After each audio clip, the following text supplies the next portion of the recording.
பிரதப் பால் வாங்குறதுக்கு போயிருக்காங்க. அவன் வர்ற வரைக்கும் லூனாவும் சைஃபரும் கண் இமைக்காமல் அங்கேயே பார்த்துட்டு இருப்பாங்க. அவன் வர ½ ஆனாலும் பரவாயில்ல, ஆனாலும் அங்கேயே தான் பார்த்துட்டு இருப்பாங்க.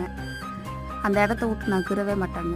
எப்போவுமே சைஃபர் தான் பண்ணுவா. இப்போ என்னமோ லூனா புதுசாக நடிச்சிட்டு இருக்கா. ஏன்னா அம்மா வீட்டில் இல்லாததுனால பாருங்க அழுகுது வருது.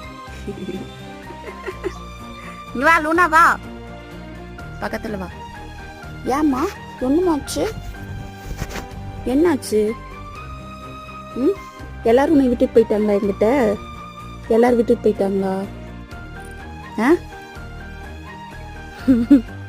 2 பேரும் தயார் நிலையில் இருக்காங்க பிரதாப் பறதுக்காக.